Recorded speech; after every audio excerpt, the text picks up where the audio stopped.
Hello there, good afternoon sa inyo. Ayan. Ito na naman ako sa merienda vlog. Ayan. Merienda vlog pero gabi nyo mapapanood to kasi gabi ang upload ko. Ayan. Ang merienda ko for today ay choco coffee, tapos pritong itlog tsaka pandesal. Ayan. Simpleng merienda, no? Simpleng merienda pero ayan, masarap. Maraming salamat sa pagkain na to. At sana kumain na rin kayo, no? Since gabi na, sana nag-dinner na kayo. At kung matutulog na kayo, ayan, relax na lang kayo dyan. At ayan, good evening sa inyo. At yun, pahinga na lang kayo dyan, pahinga. Tara, let's eat. Ang pritong itlog, as usual, runny yung yolk. Ayan, runny yung yolk. Runny yung yolk. Runny egg yolk.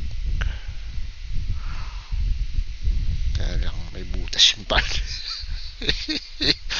May butas yung pagkabukas ko ng pandesal. So, ididip ko na lang siya, no? Kasi magkakalat kapag nilagay ko sa pandesal. Tara, kain tayo.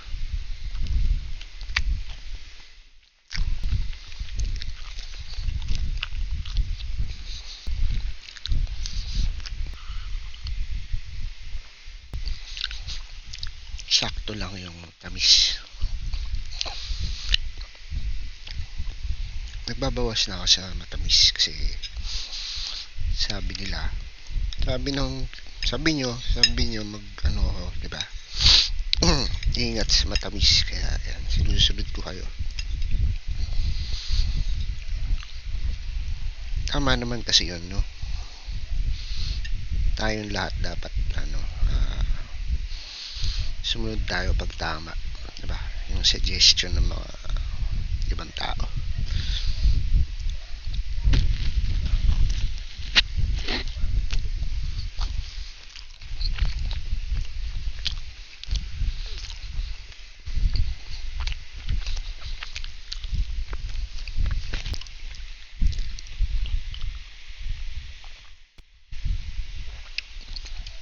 Meron kasi nagtanong sa comment section kahapon yata yan, tungkol sa paghihintay sa isang tao na mahal mo, di ba? Nabutas na naman. Nabutas na naman yung hindi ko naman siya malalagyan ng egg yolk. So yun nga, pwede ka naman maghintay, no? Kung nililigawan mo pa lang, pwede ka maghintay, diba? Kasi syempre yung pagsagot nung nililigawan mo, hindi mo naman mamadali yun, diba? So ikaw yung mag-adjust.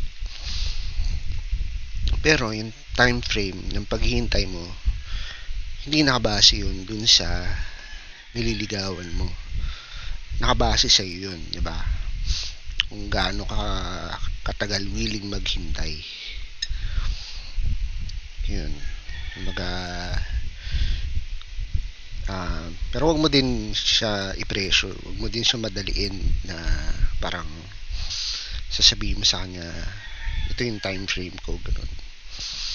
Parang dapat sa personal mo lang yun. Wag mo na sabihin sa kanya na parang, alam mo, bibigyan lang kita ng 3 months para mag-decide, no? Don't tell her that, diba? Pero nasa iyo na yun kung ganun yung ugali mo, diba? Bahala ka. Pero for me, parang hindi siya tama. Parang dapat sarili mo lang yung time frame na yun. Parang I'm going to give this relationship time frame na ganito. Sabihin natin 3 months. Tapos pag within 3 months,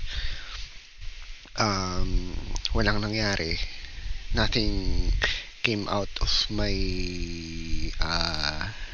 effort, then it's time to move forward, di ba? Yan. Pero don't tell her that. Don't hindi mo na kailangan i-announce yun sa kanya, di ba? Pero tingin ko, if ever you leave that kind of situation, hindi naman siguro ghosting yun, di ba? Kumbaga, wag mo rin siya pagtaguan. Wag mo rin siya pagtaguan. Kumbaga, mararamdaman niya naman yun kapag tumigil ka na. Mararamdaman niya yun. So, ayun.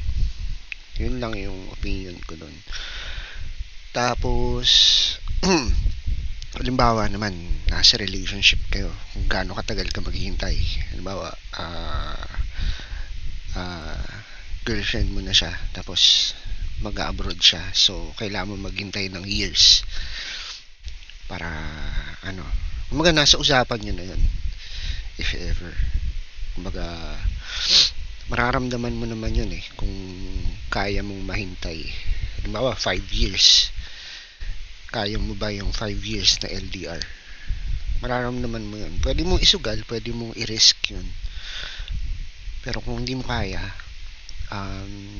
palayain mo na lang, diba? Palayain nyo yung isa't isa, tapos sabihin natin, siguro pwede kayong magkaroon ng usapan na after 5 years, kapag single ka tapos single ako, baka you can try it again, diba? Yung mga tipong ganun, yung parang sa pelikula, diba? Pero ayun, for me, kung ako,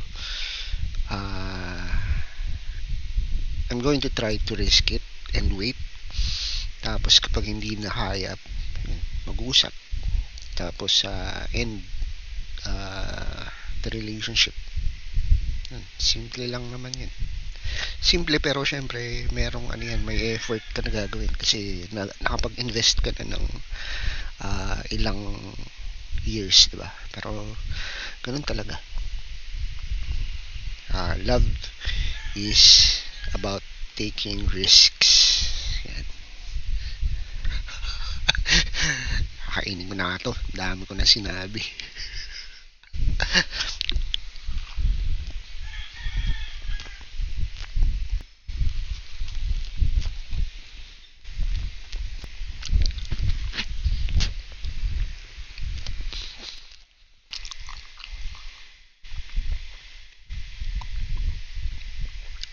Hanggang sa muli, kita-kita na yan tayo ulit sa next video ko. Maraming salamat ulit sa mga nanonood, sa mga nagbibigay ng gifts. Maraming salamat po, at hanggang sa muli. Bye-bye.